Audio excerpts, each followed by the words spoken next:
Well, welcome everybody. I'm Greg Ayotte, the Director of Consumer Services for the Brain Injury Association of America. I'm here with two members of our Brain Injury Advisory Council, talk about Brain Injury Awareness Month, awareness, outreach, and understanding. I wanted to give a few highlights of kind of what's coming up this month with the Brain Injury Association of America. One is we have our Do More campaign, which you'll be able to find on our website. It encourages folks to get involved and try to do outreach to increase awareness and understanding. When you go to our website, the first thing you'll see is the More Than My Brain Injury logo for Brain Injury Awareness Month with a link to a page that lists all of the different resources and opportunities that folks have available.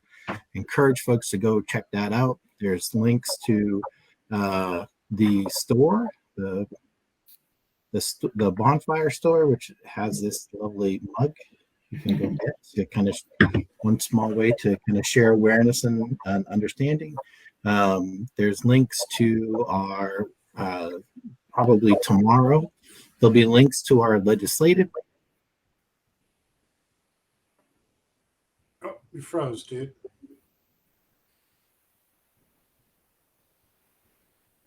Looks like he's thinking at the Come back, yeah. Hang on, folks.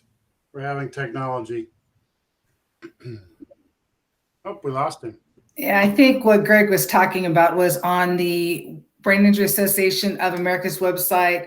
There are several things coming up. There is the Brain Injury Awareness Day on Capitol Hill, March the 6th, Concussion Awareness, the week of March 13th, and how to become an advocate the week of March 20th. So I think later on this month, Greg is going to be joined by Heather Maddie, BIAA's informational resource specialist, to discuss how individuals can get involved with brain injury advocacy.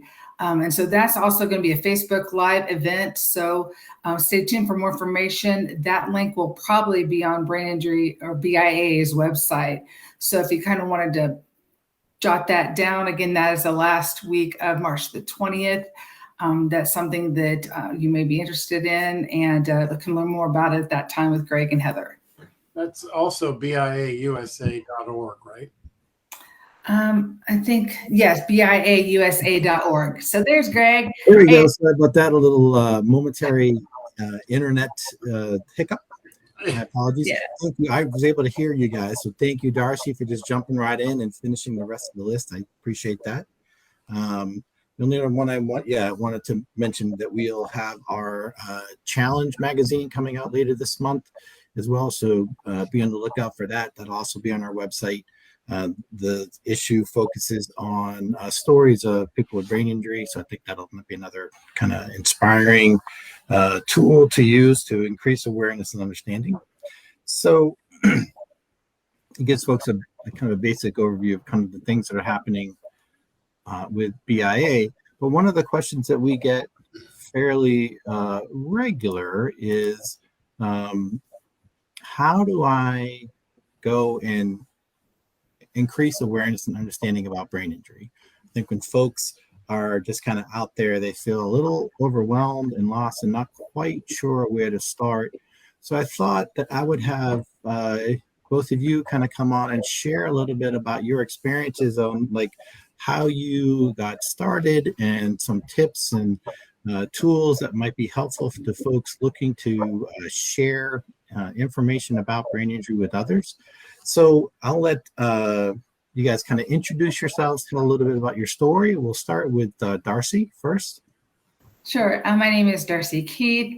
I am an individual who's experienced brain injury 31 years ago. I'm back in 1991, where there wasn't much information out there about brain injury.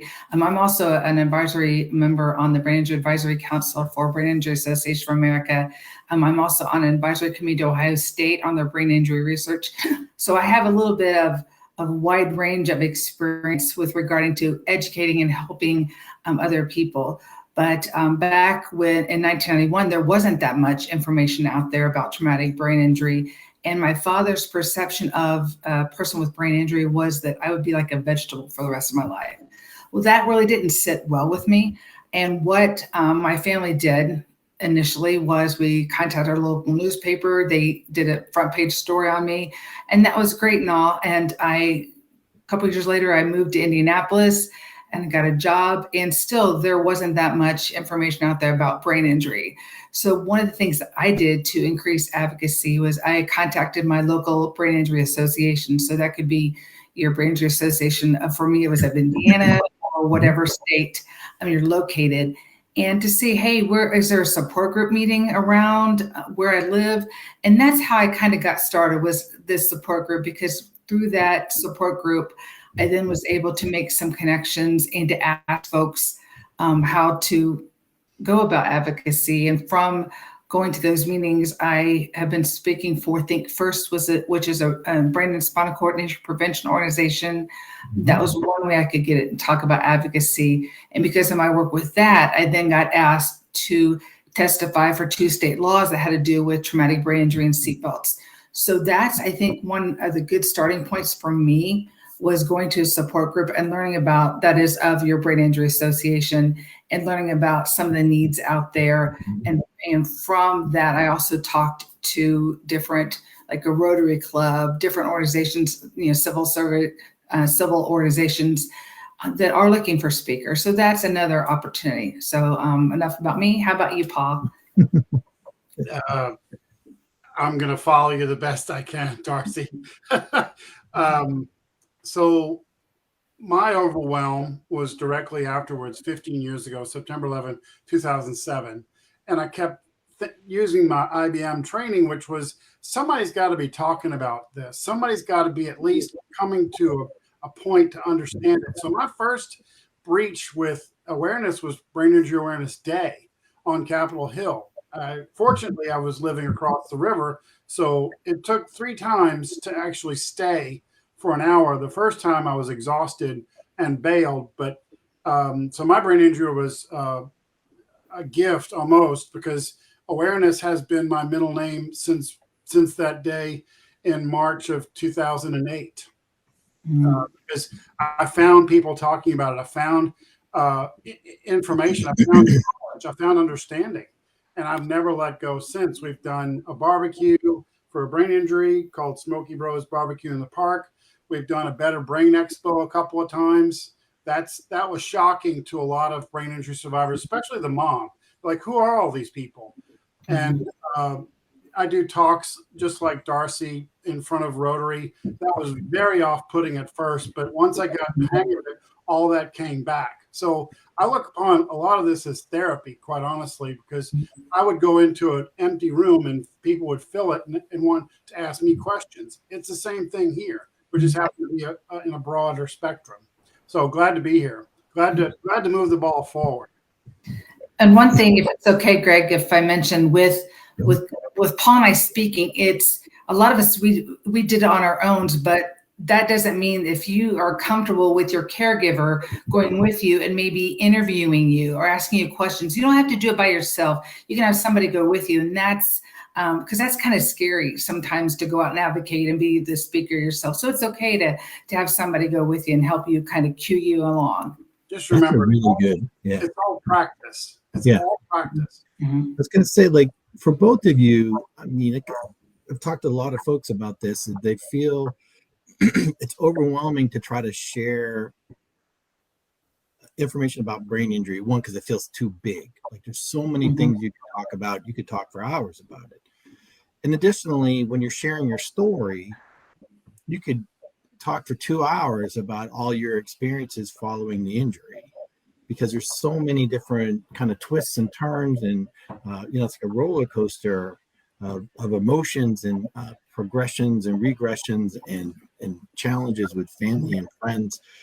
So what was the strategies or tips or stuff that you did to try to figure out how to tell your story in a time frame that works to kind of keep the attention of the audience? So for me, when I spoke for Think First, the injury, that program talks about, your injury and what it's like to live with a brain injury. Well, like you said, Greg, that's all over the spectrum, because we could, to get us to focus on one thought without going to another thought.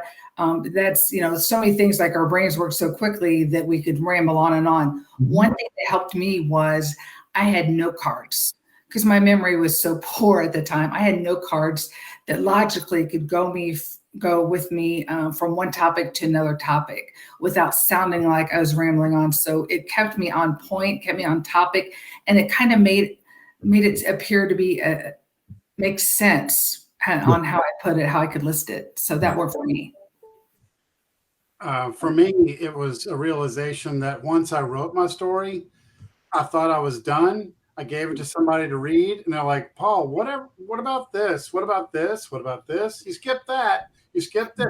I wrote my story at least 4 times, much to my chagrin, but it came out beautiful because I am human and I have human qualities. And if I can connect on a human quality level, I can do better. And so the anxiety was all the way through. The sleepless nights were all the way through the population that I was asking, and it really made me feel understood. It made me feel heard, more importantly. But yeah, writing my story, it took me a couple of times, because the first one was like skipping a rock on a real placid water, but the third time I was laying these big chunks of rocks. I was like, that's what needs to be in there. I think that's an important point. It's the amount of time and preparation that's required to get to that point. Like, you don't just write it down and it's perfect, right? You have this process of kind of refining and revising the story to, like, all right, what's the level of detail I need to go into without getting too in the weeds, but still give an honest reflection of kind of what happens. So that's an important part of that. I think the process of giving yourself the time and the repetition, I guess, right, of kind of telling your story to continually refine it. And I really like the idea, Darcy, you talked about the putting the note cards together, because that's that preparation of what's the story I want to tell. How do I want to tell it? And so if you have it written out, you can just follow that story. You know the story. It just gives you the path of, these are the things I want to make sure I touch on and I talk about. And that can be really helpful. It certainly helps with some of the anxiety, I think, that folks might feel about talking, like, okay, I've done my work. Let me share my story. So one of the other kind of the flip side of that too is,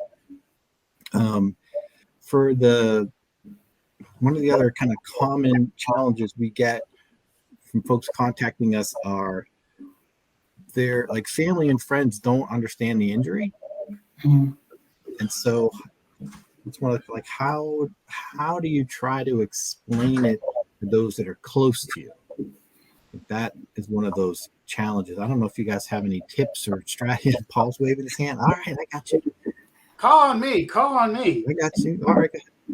This happens weekly, and it's really the survivor that calls me in tears saying, my son doesn't understand, my husband doesn't get it, he loves me, but he doesn't get it. There are movies out there. One is called The Crash Reel, and you actually watch a survivor step through the process of first comes denial, then realization, and then what do you do next? Who else is out there? What's happened? What can happen? Because as I was told, there's nothing else you can do. No, I fly in the face of that. So does Darcy. So does the other people that are talking about this. But watching a movie called Crash Reel, watching a movie called Concussion, watching a movie about brain injury, let somebody else tell the story. Let somebody else be the person that educates you. And you've said it 1,000, 2,000, 3,000 times. But as humans, we don't understand brain injury. Help them by showing them a movie about it. That's my suggestion. I think that's a great idea, Paul. And like the movie 50 First Dates, sometimes that applies to some of us, but it also shows short-term memory. And somebody asked me when that first movie came out, is this what brain injury is like? And I said, for some people, yes. For other people, no. But it's like with brain injury, we're all in the same ocean. We might be in different boats. Mm-hmm. So some of us can recall things better than others. But I also like with COVID, brain injury, I've made it like similar to COVID in the sense that some people go through a brain fog where they can't come up with words, can't come up with thoughts, that, it's just not as quick. And that's what I also analogy give to brain injury of I can't come up with something as quickly, or because my brain is going through a process. It's kind of like that brain fog that a lot of folks have with COVID. But I think watching movies, allowing someone else to tell the story is perfect. I agree with that. So I think a lot of times my experience has been, it's the messenger is as important as the message, right? And so if you're trying to explain it to your family, but your family doesn't see you as an expert or, have an experience in brain injury, they might discount what you're saying, even though it's your experience. Mm-hmm. But trying to kind of sidestep that a little bit by sharing stories. I'm going to tell you what I often suggest is, I'm just going to put the plug in for what you guys did last year, the Altman webinar about the early years, or the other Facebook Live events we did about the different topics and issues around brain injury. Like seeing the stories of other people that experience something similar, that helps. I think sometimes the families wrap their head around, oh, this does happen. Other folks, oh, that's what they're talking about. And so telling the story can make a big difference in trying to help family and friends kind of understand that a little bit. The word I like to use is resonate. Resonate. Mm-hmm. True. So one of the questions we had that came in was kind of the flip of that is, can we talk about how the caregivers can help the survivors in their recovery, even when it's difficult for them? Darcy, you go first and I'll follow. Sure. I think from a caregiver standpoint, first and foremost, you have to take care of yourself, because if you aren't taking care of yourself as a caregiver, you won't be able to help us that need your help. So I think probably first and foremost, that's important. But secondly, from a caregiver standpoint, things that would help us, patience is probably the biggest thing that you can give us, because we may not be able to articulate or communicate what we need, what we want, without some difficulty. So that could be either, your slurred speech, or just being able to process, or just getting out the words. So patience, I think, is huge for something to help us. One thing that really helped me was cues. Like I may make a Post-it note, or if a caregiver, if you see that the person that you're caring for that has the injury, there's a routine, or there's something that they need to be reminded of daily, having a cue, like a Post-it note, to help remind them. And that's going to help them process, again, a routine. And once a routine is established, that may be better for their skills and their level of learning. So those are just a couple of things that I think from a caregiver standpoint that would probably or have helped me in the past. Mm-hmm. So how about you, Paul? I keep thinking of the word, take a deep breath. This is not going to just go away. This doesn't just disappear. Sometimes it does, and boy, that's a miracle in and of itself. But for the most part, take a deep breath, because what I also do is answer the phone when folks need help, when they've gone through everything that they think they've got to offer, and it's a hurried sounding person on the other end of the line going, and what else can I do? And what else is there? I'm like, take a deep breath, realize that this is long-term, and then go from there. It's an acceptance that's, for me, it was a key to the kingdom, because I pulled myself up like Darcy on my own with two other friends, and my two other friends were taking notes because I was going to repeat it several times after that. And it was just a building block of realization of this always doesn't go away. And if you take a deep breath and settle, you can realize that all these symptoms or actions or words, or they're just part of the process. And that gave me peace straight away. And I'm sharing it with the next person that calls just because I care to have that message extended. I hope that helps.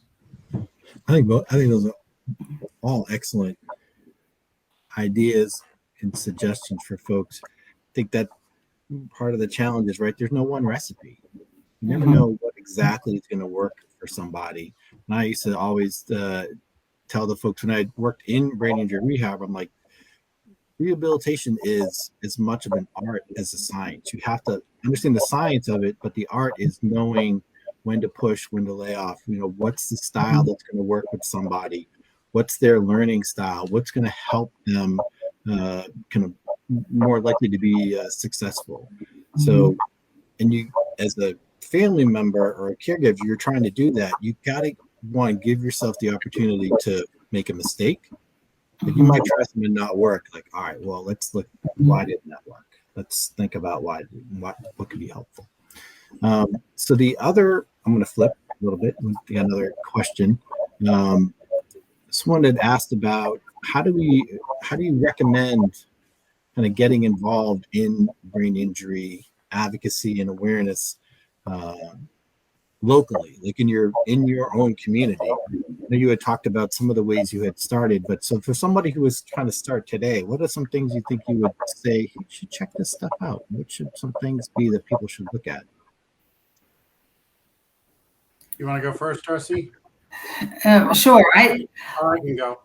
One thing that I look at is something that I am very interested in or very passionate about, because like for me, my crash was a result of, or my injuries as a result of not wearing a seatbelt. So that is a passion of mine, is to help other people not experience what I've experienced. So I may get more involved or find something in my community where it might have to deal with traffic safety, or let's say there's a high school program around prom time and they want someone to come in and talk about seatbelts to keep the seniors or the students safe, just different things like that. So find something that interests you with your brain injury that you can tie that in, and kind of partner or kind of talk to the organization that you could partner with on that. It's a great idea. So I've always been an opportunist. Ask anybody that knows me. So I used to drive a Jeep, so I got in a Jeep club. The Jeep club had a ride every year. They called it the Wild Side Ride, and it toured South Louisiana. Maybe some alligators were seen, et cetera, et cetera. But at the end of it, they would have a barbecue, and the barbecue had 7 teams, and they were all excited. We're going to raise money for brain injury awareness. It's awesome. And I asked him, I was like, could I get more? Could I bring more barbecuers? And we ended up 2 years later becoming the barbecue pitmaster of South Louisiana, and everybody talked about our barbecue. So as you can imagine, 28 cooks overwhelmed this group. But at the same time, I'm grinning ear to ear going, yeah, these people are going to hear from me because they're going to ask me to say something. So that day, I gained a whole bunch of friends that I never knew before because I told something from my heart after the 6 times that I wrote it. It's just a simple question of how can I add to this? Because that's what I used to do, is I used to gather people for a specific purpose. So it was very rewarding to realize that, hey, maybe even a bake sale, or maybe even it could be very simple. But at least as I rode the coattails of this club that I was in, I added to that club, and they had a lot of barbecue that day. Very, very good. Those are all excellent points. All right, so I want to switch gears slightly and just also talk about the advocacy or awareness and understanding kind of at a more granular level, micro level, right? And I'll share the story that I've been thinking about. Is we decided we're going to talk about this. Is we had a person with a brain injury who had contacted us. He had sustained his injury many years ago.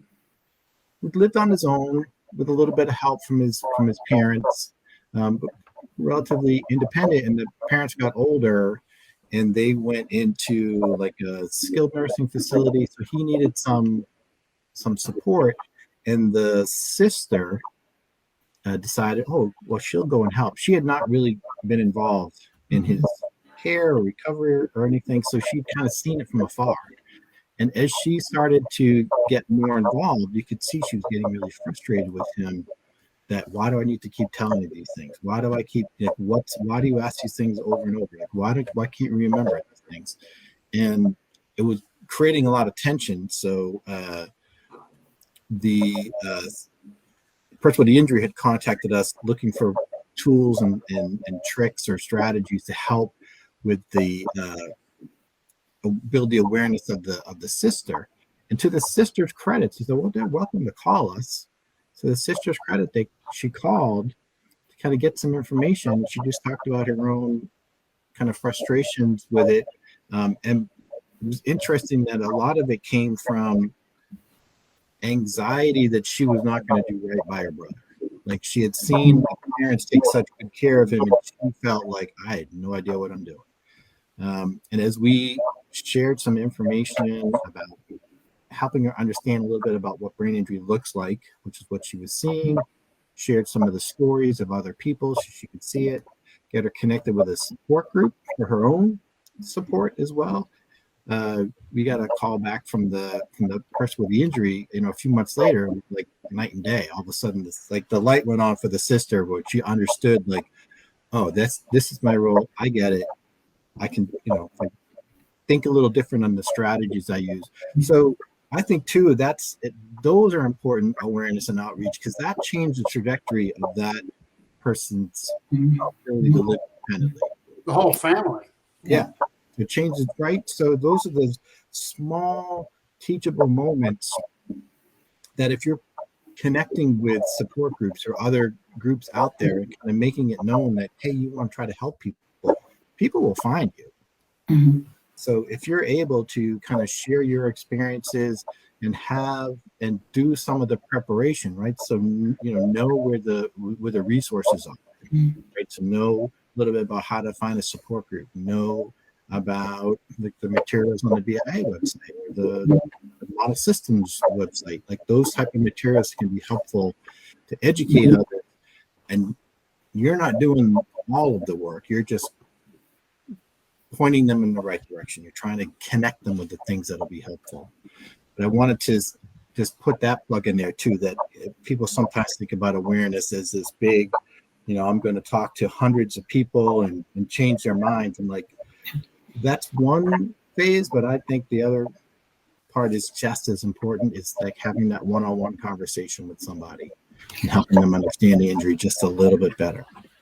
I think you bring up a great point, Greg. And for those of us who can't get out and go to a support group, what tools are there? What resources are there? And I think one of the tools that we have is social media. And there are a lot of Facebook support groups or online support groups or Zoom support groups that a person can be part of. Like, for example, in Indiana, they have a Zoom support group. So anybody can join. And I think finding your tribe or finding like people that you can share experiences or tips or what worked for you. So whether that's in person or if you're not comfortable with going out, being in a support group or a Facebook group for survivors or folks with brain injury, that is another key thing that will help in your recovery, as well as share information with your caregiver. Just one thing I want to add to that is ask the question, do I value what this person's telling me? Does this line up with what other people are telling me? Because on social media, it's love, I get it, it's great, but make sure it's what can actually help you versus getting outside this big, huge circle of understanding, and now you don't know where you are. It's like, yeah, so cross reference with BIAA, USA, model systems knowledge, MSKTC. Sorry, they had to have it once. Yeah. MSKTC is got some information on it. It has some cartoons on it that will actually map out understanding for your family, which I found really helpful. I run a support group. We talk about how to get healthy versus keep going through the brain injury. There's the difference. Yes, yes, and yes, and yes. All excellent, very important. Yeah, I think, like I said, we talked a lot about this, and I'm just going to reinforce it one more time, like the importance of the preparation, kind of doing your homework and preparing for kind of putting yourself out there, because you don't want to have to say you're going to help somebody and not know how to help them when they come ask. You want to have some idea. You don't have to know the answers to all the questions. So you just need to have some information available that you can share with folks readily to at least give them some feeling about what it is, what brain injury is. Kind of like a base, like a base understanding of not only you, but bounce it off others. What do you think about this? And just keep that learning curve going. And you may not get it right the first time. I mean, I know I didn't get it right the first time. So if you don't get it right the first time, keep at it. Keep going. So we had one more question to ask. Are there any specific support groups that you would recommend? You would suggest? Mine, of course. I didn't even think of that when I asked the question. I'm like, wait, it's like a plug. I mean, to me, the answer is the one that works for you. Yeah. Yes, I agree. I agree. Each group is its own group, and you might find some that are true support groups and some that are much more kind of educational, like have speakers come in and have discussions. And so I always tell folks, if there's more than one around you, go check them out, go to a couple of meetings for each of them, see what might be there. There's more of them available online now than there were too, so you can certainly, I know it's not the same being in person, but if you can't get to a group, sometimes checking an online group can be helpful, just to be able to see and talk to others that understand the injury can make a big difference. It's really cool to watch two survivors connect, and I have to interrupt them to start the meeting where we have a speaker. That's my best day ever. Yeah. And I'll lean over and want to give her your phone number. Oh, that's a good idea. Let me do that. Yeah. You can talk outside of the group. That's right. Yes.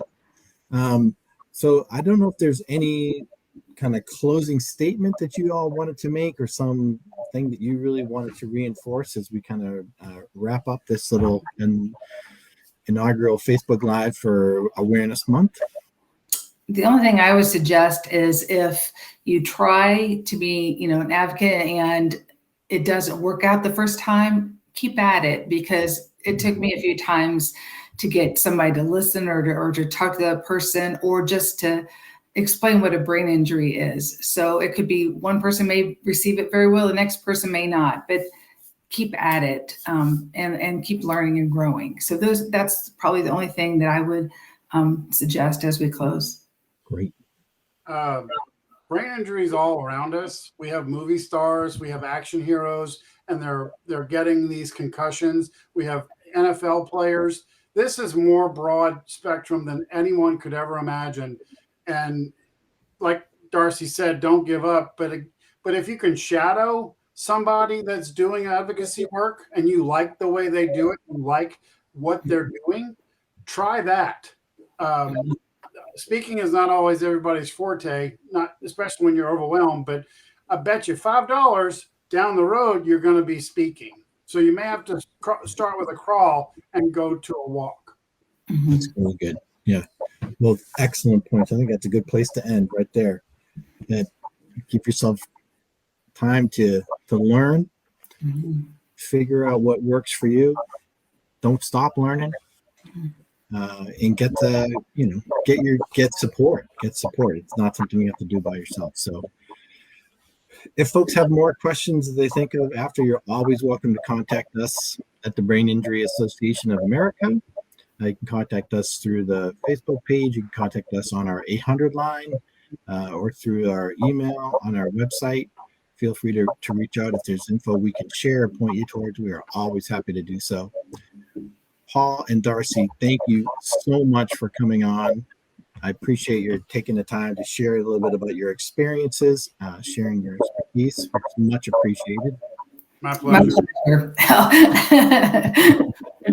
That was not coordinated, right? No. It is our pleasure to be here. Yeah, because it is. the next person- Absolutely. The next person that's hurting, we hear you.